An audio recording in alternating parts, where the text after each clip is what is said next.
మార్చి నెలలో ద్వాదశ రాశుల వాళ్ళందరికీ కూడా రాశి ఫలాల కోసం అందరూ ఎదురు చూస్తూ ఉంటారు కదా. ఏ రకంగా ఈ మార్చి నెల ఉండబోతోంది అనేది ఈ మేషం మొదలు మీన రాశి వాళ్ళందరికీ కూడా మనం ఈ వీడియోలో తెలుసుకుందాం. అయితే ఈ మార్చి నెలలో రకరకాల అంటే మేజర్ ట్రాన్సిట్స్ ఉన్నాయండి. అంటే గోచార రీత్యా గ్రహాలు మారే వాటిని మనం ట్రాన్సిట్ అని అంటాం ఇంగ్లీష్లో. సో ట్రాన్సిట్స్ అయితే మేజర్ ట్రాన్సిట్ అయితే ఒకటి ఉంది. తర్వాత ఇంకా రకరకాల ఈ సూర్య భగవానుడు ప్రతి నెల ఆయన రాశి సంచారం చేస్తూనే ఉంటారు. చంద్ర భగవానుడు అయితే ప్రతి 2.5 రోజులకి ఆయన రాశి సంచారం చేస్తూనే ఉంటారు. తర్వాత ఇంకా మిగతా గ్రహాల యొక్క సంచారాన్ని బట్టి అంటే శుక్ర కుజ బుధ వీళ్ళని బట్టి, తర్వాత ఆల్రెడీ డైరెక్ట్ అయిపోయిన గురు భగవానుడిని బట్టి, తర్వాత రాహుకేతువుల యొక్క కరెంట్ స్థితిగతుల్ని బట్టి మనం చెప్పుకుందాం. ఇంకా వచ్చే నెలల్లో కూడా మేజర్ ట్రాన్సిట్స్ అనేవి ఉన్నాయి కాబట్టి ముఖ్యంగా మే నెలలో అయితే 3 మేజర్ ట్రాన్సిట్స్ ఉన్నాయి కాబట్టి సో వాటిల్ని కూడా పునస్కరించుకుని కొన్ని టిప్స్ నేను ప్రతి రాశి వాళ్ళందరికీ కూడా చెప్పడం వీడియోలో జరుగుతుంది. అయితే ప్రతి ఒక్క వీడియోలో కూడా ప్రతి ఒక్క రాశి వారికి కూడా ముందు ఒక సూచన in terms of an motivational statement అనుకోండి, in terms of an advice which is very precious అనుకోండి, అది నేను చెప్పడం జరుగుతుంది. So please be careful. ఏంటంటే ఆ పర్టిక్యులర్ అడ్వైస్ని నేను ప్రతి రాశి వాళ్ళకి రాసేటప్పుడు నేను ఆ నెల వీళ్ళకి ఏ రకంగా ఉండబోతోంది అనేది దృష్టిలో ఉంచుకుని మాత్రమే అది రాస్తున్నానే తప్ప it is not at all a fancy caption. So డెఫినెట్గా నేను అంటున్న ఆ పర్టిక్యులర్ స్టేట్మెంట్ని మీరు కనుక నెలలో ఎక్స్పీరియన్స్ కనుక అవుతున్నట్లయితే అంటే అది నేను సంతోషం అనే అన్ను, but at the same time అది అవ్వుండకూడదు అని కూడా అన్ను.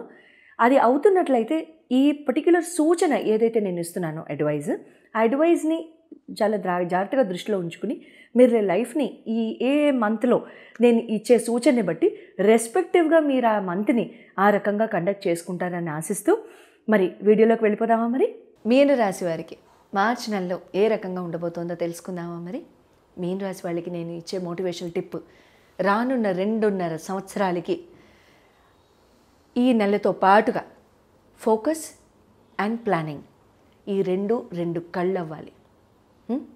ఫోకస్ అండ్ ప్లానింగ్ ఈ రెండు కళ్ళు అవ్వాలి. అప్పుడు మాత్రమే ఏలినాటి శని సెకండ్ ఫేజ్లోకి ఎంటర్ అవబోతున్నారు మీరు.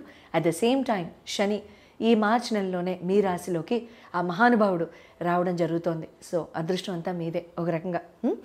రైట్, రాశి లార్డ్ వచ్చేసి గురు భగవానుడు. శని గురు భగవానుడి యొక్క స్థానంలోకి ఆయన రాశిలోకి రాబోతున్నారు. జనరల్గా చాలా విశేషమైన మార్పులు వస్తాయి ప్రపంచం మొత్తంలో కూడా. శని ఎప్పుడైతే గురు రాశుల్లోకి వస్తారో చాలా విశేషమైన మార్పులు వస్తాయి ప్రపంచం మొత్తం, యావత్ ప్రపంచానికి జరుగుతూ ఉంటాయి. దాని మీద నేను మళ్ళీ ఇంకొక వీడియో చేసి చెప్తానండి ఏం వస్తాయి అనేది. గురు భగవానుడు 3వ స్థానంలో మీకు సంచారం చేయడం కొద్దినాళ్లుగా, శని భగవానుడు మీకు 12వ స్థానంలో, శుక్ర భగవానుడు రాహు భగవానుడు బుధ భగవానుడు మీ రాశి అందే సంచారం, కేతు భగవానుడు 7వ, కుజ భగవానుడు 4వ. హెల్త్ ఎలా ఉండబోతోంది? మీ రాశి లార్డ్ అయిన గురు భగవానుడు 3వ స్థానంలో డైరెక్ట్ అయ్యి మార్గీ అయ్యి ఉండడము ఇక్కడ ఏమవుతుందంటే మీ స్కెడ్యూల్లో కొన్ని డిలేస్ వస్తాయి. పరాక్రమ భావానికి, తర్వాత మీ స్కిల్స్ అండ్ అడ్వాన్స్మెంట్ భావానికి, తర్వాత మీ యుక్తి, మీ ఆలోచన, మీ కమ్యూనికేషన్, మీ సిబ్లింగ్స్ తో మీకు కొన్ని గ్యాప్స్ వచ్చేసి ఉండాలి ఫిబ్రవరి 4వ తారీఖు తర్వాత. అలా కనుక జరుగుంటే కమెంట్స్లో రాసి పెట్టండి, రాసి చెప్పండి జరిగాయా లేదా అని చెప్పేసి. అంటే మాట తీరులో కానివ్వండి, మాట్లాడడం కానివ్వండి, కొంచెం గ్యాప్స్ రావడం, డిలేస్ అవ్వడం, మాట్లాడలేకపోవడం, సమయానుకూలంగా జరగకపోవడం, జరగాల్సినవి ఇలాంటివి జరుగుతూ ఉంటాయన్నమాట ఇక్కడ. తర్వాత ఒక సగం రోజు కొంచెం డైజెస్టివ్ ఇష్యూస్ ఉండడం, సగం రోజు అంతా బాగానే ఉండడం లాంటివి జరుగుతూ ఉంటాయి. ఫుడ్ విషయాల్లో భోజన టైమింగ్స్లో మీకు మార్పులు ఖచ్చితంగా ఫిబ్రవరి 4 తర్వాత గమనిస్తూ ఉంటారు. ప్లీజ్ వాటిని కరెక్ట్ చేసుకోండి, లేకపోతే digestive issues, centre of the బ్యాక్లో పెయిన్ రావడము, బ్లోటెడ్, సెంటర్ ఆఫ్ ద అంటే డైజెస్టివ్ ఆస్పెక్ట్లో డైజెస్టివ్ ట్రాక్లో కొంచెం మంట, ఇలాంటివి బయలుదేరుతూ ఉంటాయి. ఎడ్యుకేషన్ పరంగా కనుక చూసుకున్నట్లయితే చంద్ర భగవానుడు 5వ స్థానం చూస్తాం కాబట్టి మీకు చంద్ర భగవానుడు పంచమ లార్డ్ కాబట్టి ఇక్కడ ఏమవుతుందంటే జనరల్గా ఆయన ముందుకు వెళ్ళిపోతూ ఉంటారు కాబట్టి చాలా లైట్ హార్టెడ్ పీపుల్ మీరు. ఈ మీన రాశి వాళ్ళందరూ కూడా దేన్నైనా చాలా లైట్గా తీసుకుంటారు అండ్ ముఖ్యంగా ఎడ్యుకేషన్ ఇంకా లైట్గా తీసుకుంటారు. ప్రవాహంతో వెళ్ళిపోతూ ఉంటుంది అనమాట వీళ్ళకి ఎడ్యుకేషను. ఆ ఎగ్జామ్ డేట్లు వస్తే వీళ్ళు రాస్తూ ఉంటారు, అవి వెళ్ళిపోతూ ఉంటాయి. ఎగ్జామ్ భయపడాలి కానీ మనం భయపడం. సో ఆ రకం అనమాట. చిన్నప్పటి నుంచి కూడా మీకు అలాగే ఉంటుంది. యాంగ్జైటీ స్ట్రెస్ తీసుకునే టైప్ అయితే మీరు అస్సలు కాదు.